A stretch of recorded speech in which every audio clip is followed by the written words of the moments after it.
I'm reading a copy of the Rexburg Standard from almost 100 years ago. An article published in 1935 congratulated the new proprietors of the Romance Theater. And it read, "The beautiful new Romance Theater is a monument to courage and leadership. Within its sturdy walls of concrete, brick, and steel, there is something more than entertainment and charm. There is a vibrant, living thing. Faith. Faith in the future and the people. Vision, leadership, and the will to win are priceless assets to a city or nation. Without them, there is no progress.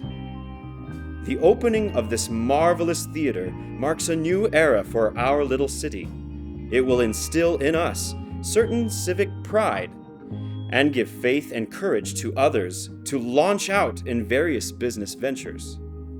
To achieve great things, we must first have faith in the community in which we live, but more important, have faith in ourselves.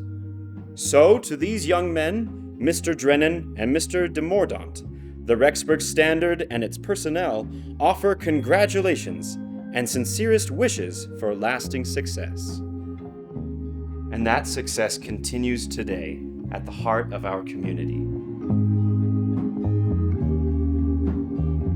I give myself completely.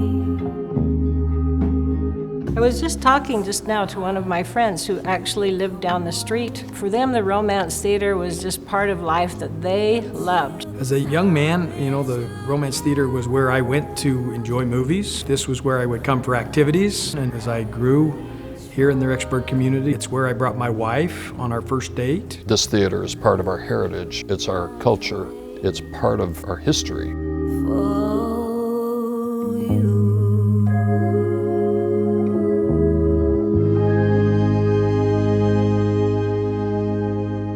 The history of the Romance Theater is over 100 years old. Mark Madison built it in 1916. At the time, he named it the Rex. After a few years, he sold it to a Mr. Horn, and he named the theater the Columbia. So it was the Columbia Theater for a while, and then Madison came back and rebought the theater. They used to have silent movies in here, vaudeville. They had prize fights, boxing matches, and burlesque here in Rexburg, Idaho, in the early 20th century.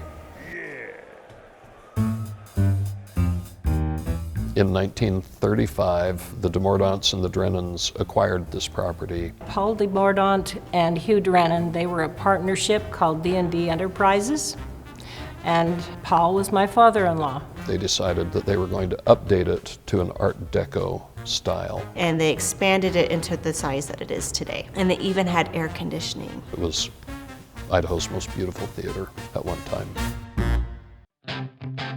My husband was asked to come move here with us in 1970 for the purpose of managing this theater.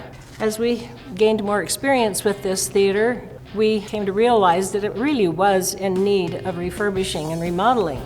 Davis Construction Company was just getting a good start on this project to remodeling on June the 5th, 1976, but that was the date of the Teton Dam flood. Thank you very much, Lee Savage. We do have a very, very serious problem here at the Teton Dam. The whole north side is caving in. This building withstood the 5-foot onslaught, but it was totally ruined. It's hard to describe how that felt. No power. The roads were gone. We were on dirt roads. It was total devastation, shattered your existence. But people got right to work to bring this town back to life. The happiest memory was when we finished the remodel, because the community was really quite delighted with what we had done.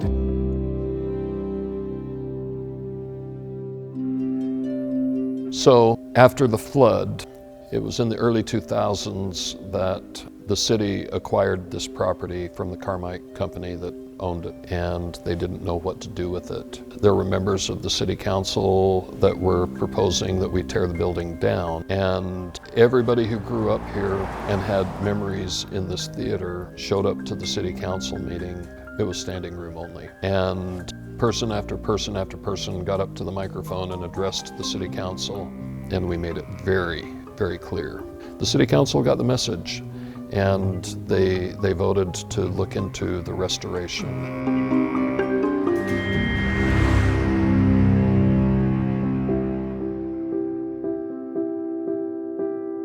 I became responsible for coordinating the groups of volunteers that brought the Romance back from its dilapidated state. In the early days of the restoration, all the labor was donated. We sought donations from town. We went through grants to raise the money to do the restoration. That's why it took so long to get started. And after that, the city really stepped up after they saw the commitment of what the volunteers were doing. Great amounts of hours went into getting it from where it was to where it is today. I had a lot of great memories growing up in this building. It was a labor of love. It brought me a lot of joy. Over the last 100 years, the Romance has been a place that people could come to dream, because that's what the theater is. It is dear to me because it's a part of my life. It's just a wonderful place to be. It's getting even better all the time. Anyone that's lived here or been through here has a great experience and they remember it. When you walk in here, you can't beat the smell of movie popcorn, right? I think it's important that we have community theaters because it brings people together. As part of the restoration and the saving of the building, we did a lot of research into the early years. The community just grew up with this building being such a major part of their lives. And so when they refurbished it, they brought back the Romance name. And that's what the community came to love.